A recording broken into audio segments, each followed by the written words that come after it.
नमस्कार। आज आप सबका स्वागत है। आज हमारे इस चर्चा का मुख्य विषय रहेगा लोकशाही में चुनाव की परिक्रमा। आज एक महत्वपूर्ण समय है जहाँ एक तरफ विश्व के सबसे मजबूत प्राचीन लोकतांत्रिक देश अमेरिका के सबसे शक्तिशाली पद राष्ट्रपति का चुनाव हो, मतगणना चल रही है। वहीं दूसरी तरफ देश में सबसे प्रमुख प्रांतों में से एक बिहार विधानसभा का चुनाव के दूसरे दौर का चुनाव कल संपन्न हुआ। अब तीसरे दौर का 7 नवंबर को होगा और 10 नवंबर को मतगणना होगी। इन चुनावों के परिप्रेक्ष्य में कौन यहाँ सत्ता संभालेगा? अमेरिका में जहाँ टक्कर वर्तमान राष्ट्रपति डोनाल्ड ट्रंप जो रिपब्लिकन पार्टी के प्रत्याशी हैं, उनका कड़ा मुकाबला है डेमोक्रेटिक पार्टी के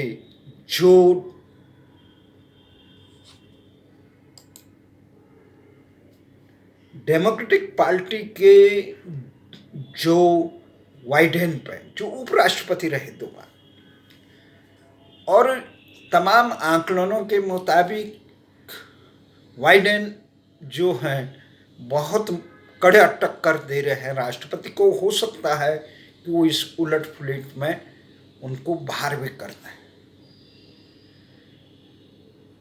तो अमेरिका का जो शक्तिशाली राष्ट्रपति होगा उसका प्रभाव दुनिया में तो पड़ेगा ही, अमेरिका में तो पड़ेगा ही, उसके साथ विश्व में भी पड़ेगा। पर जो मूलभूत प्रभाव है वो हम पहले ही बता चुके हैं कि वो मूलभूत प्रभाव विदेश नीति पे नहीं पड़ेगा, राष्ट्रीय नीति पे। इसके साथ बिहार में मुख्य मुकाबला इस समय वर्तमान सत्तारूढ़ राष्ट्रीय जनतांत्रिक गठबंधन, जो मोदी जी के नेतृत्व वाला राष्ट्रीय जनतांत्रिक गठबंधन, उसका बिहार में परचम लहरा रहे हैं वर्तमान मुख्यमंत्री नीतीश कुमार, जो 15 साल से सत्तासीन है।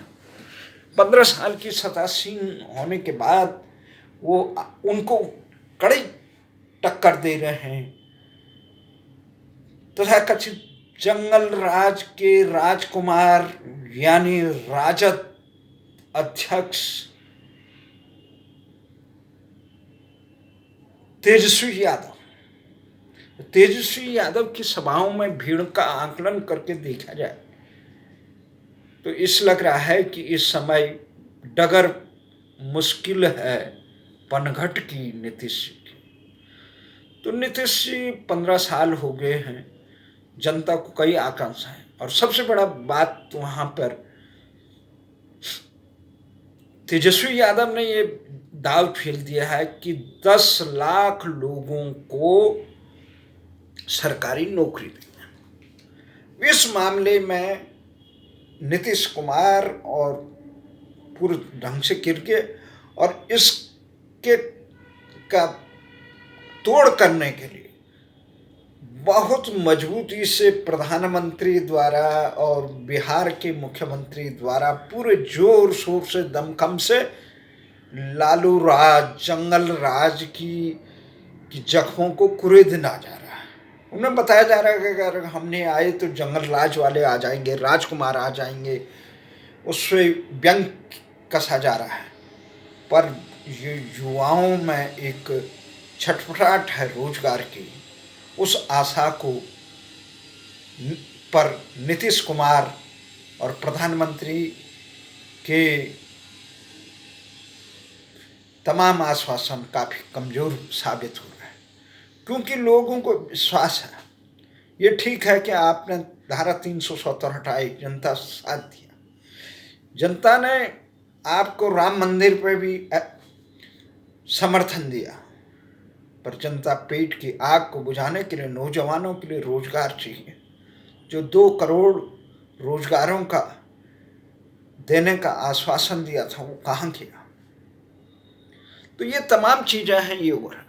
तो इसी परिप्रेक्ष्य में हम आज आपको ले चलते हैं उत्तराखंड, जहां 2022 में विधानसभा चुनाव हो रहे हैं। वर्तमान मुख्यमंत्री त्रिवेंद्र रावत एक अभूतपूर्व मुख्यमंत्री, अभूतपूर्व इस संदर्भ में कि अभी तक किसी भी मुख्यमंत्री को, किसी भी दल को इतना बहुमत नहीं मिला था, भरपूर बहुमत।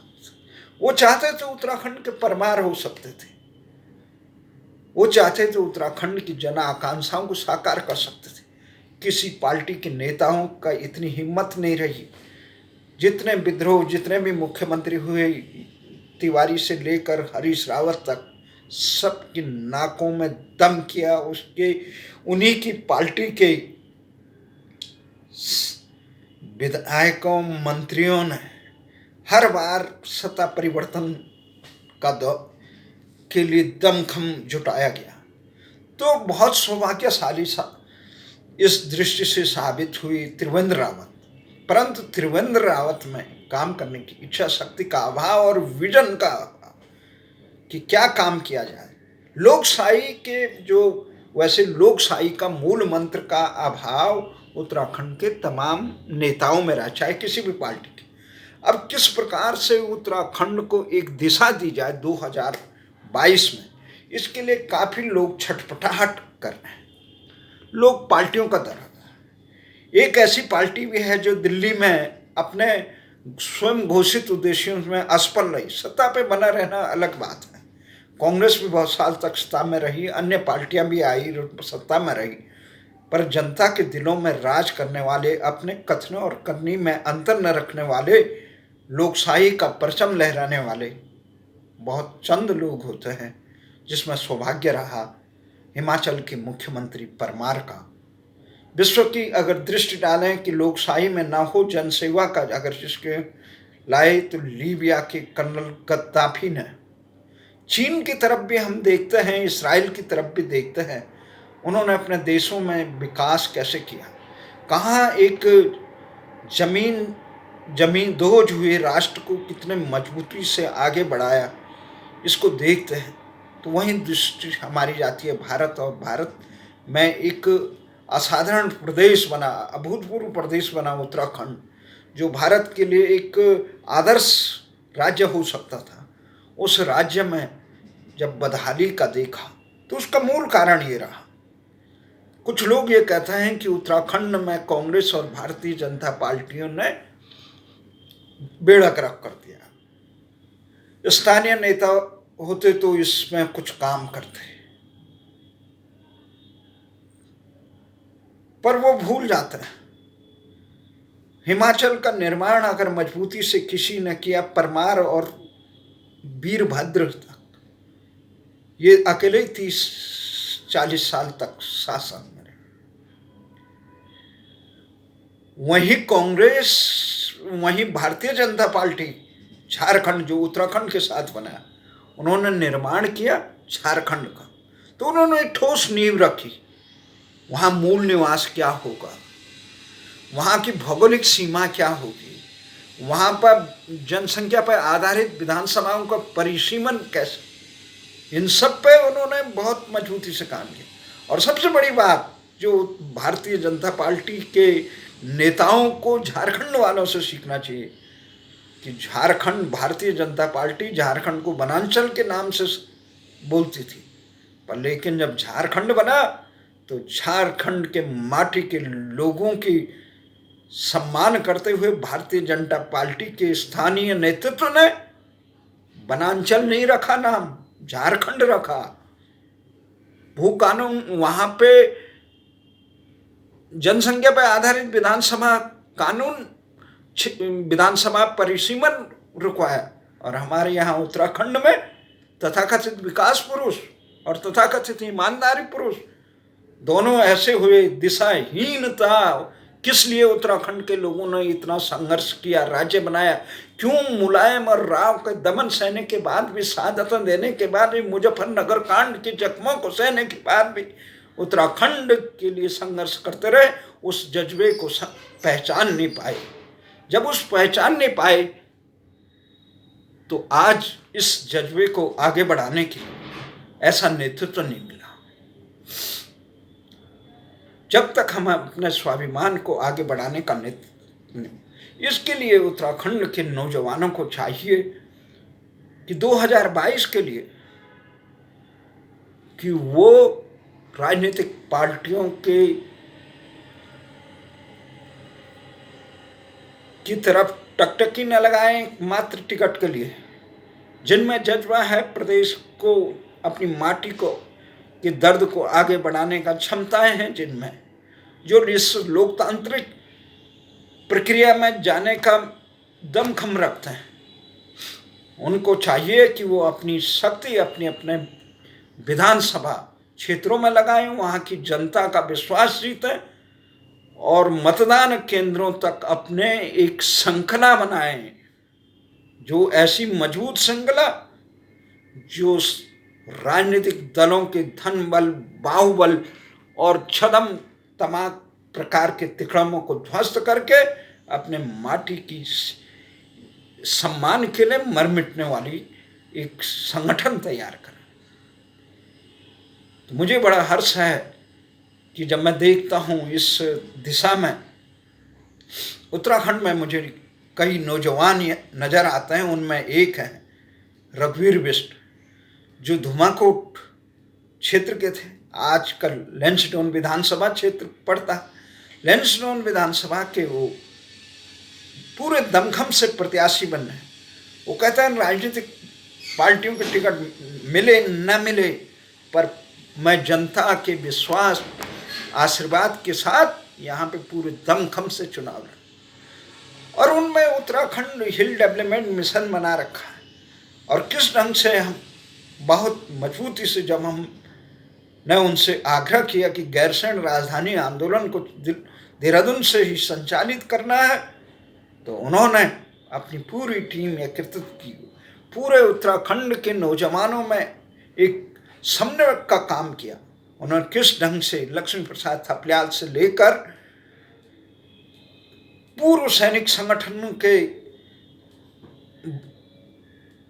ध्वजवाहक प्रकाश थपलियाल से लेकर, पांति जी से लेकर, महिलाओं से लेकर, आंदोलनकारी संगठनों से लेकर, ये तमाम समर्पित युवाओं को लेकर, ध्यानी से लेकर, इन सब को लेकर वहाँ पर एक मजबूत आंदोलन की नींव रखी। तो ऐसे युवा जिनके छटपटाहट है, अपनी जमीन में कुछ करने की जज्बा है, जो आचरण से शुद्ध हो, जो व्यसनों से दूर हो, इस प्रकार के युवाओं की जब टीम वहाँ जाएगी, तो जब जनता हमारे यहाँ उत्तराखंड में एक है, जब तक मोहर नहीं लगी तब तक पहचानते ही नहीं। जब विधायक और सांसद न बन जाए तो उसे सम्मान ही नहीं देते हैं। कितना भी काम कर लेगा आदमी, कोई विचारिक, पहले तो विचारों की समझ सोच रखने वाला कोई है नहीं। बहुत कम लोग जो हैं वो या तो दलीय बंधुआ मजदूर बने हैं। स्वतंत्र विचारक चिंतकों को सम्मान देने का काम, अपने प्रदेश, अपने देश के लिए समर्पित रहने वालों का सम्मान देने का काम समाज नहीं करता। समाज सदियों से केवल एक जो जीता वही सिकंदर, उसी को मानते हैं, बाकी सबको बंदर समझते हैं। तो इसलिए मैं युवाओं से अनुरोध करूंगा, अगर उन्हें अपनी माटी को बदलने का, अपनी माटी के दुख दर्द को, जो पलायन शताब्दियों से जो पलायन चल रहा है उत्तराखंड में, रामचंद्र जी को केवल 14 साल का वनवास हुआ था। उत्तराखंड के नौजवानों को केवल पेट की आग, पलायन, प्रतिभा का पलायन हो, कोई बात नहीं। वो देश विदेश में कहीं भी रहे अपने जड़ों को मजबूत करने का काम करते हैं, पर हम पेट के पलायन का दंश से हमारी पीढ़ी दर पीढ़ी सहती रहती है, उससे उबारने का काम। और जो राजधानी गैरसैंण से बनने, जो अपने स्वाभिमान की रक्षा करने के लिए मुजफ्फरनगर कांड के जैसे गुनाहगारों को दंडित करने में, जो ये राष्ट्रीय पार्टियां नहीं करी, क्योंकि ये गुनाहगारों को संरक्षण देने का काम कर रहे थे। तो इसलिए भू कानून लागू करने का काम करें। उत्तराखंड में जल जमीन के लिए नए कानून बनाने, लकीर पीटने से कभी उत्तराखंड का दुख दर्द दूर नहीं होगा। तो ये जो पार्टियां रही, अब तक का नेतृत्व रहा, इनमें इतनी समझ नहीं रही कि दिल्ली और मध्य प्रदेश के बंदर और अन्य पशु उत्तराखंड में भेजेगा, और इन्हें वो तक नहीं की जो आज हमारी खेती और खलिहानों को चौपट करने में लगे हुए। ये तो ऐसे बंधुआ मजदूर हैं। जब उत्तर प्रदेश की विधानसभा में उत्तर प्रदेश पुनर्गठन राज्य विधेयक रखा जा रहा था, उसमें उत्तराखंड की संपत्तियों को, हक हकूकों पर लक्ष्मण रेखाएं खींचे आए। केवल एक विधायक मुन्ना चौहान को छोड़कर किसी की आवाज़ नहीं निकली। तो ऐसे लोगों को दिलाने के लिए, ऐसे मुर्दे लोगों के भरोसे उत्तराखंड नहीं बनेगा। एक जवानों को, प्राणवान वायु वाले ऊर्जावान साथियों को आगे आने होगा, और केवल अगर लोकतंत्र में तकदीर बदल ली जाती है तो केवल मतदान केंद्रों से बदली जाती है। मतदान केंद्रों में अपनी स्थितियां मजबूत करिए। बड़े से बड़े राजनीतिक दल के समीकरणों को ध्वस्त करने की क्षमता आपके अंदर है। जनता सम्मान के लिए जीना जानती है। ये जज्बा पैदा करने वाले नौजवानों को आशा है कि आप लोग आगे आएँ और उत्तराखंड की रक्षा के लिए अपना दायित्व का निर्वहन करें। जय हिंद, जय उत्तराखंड।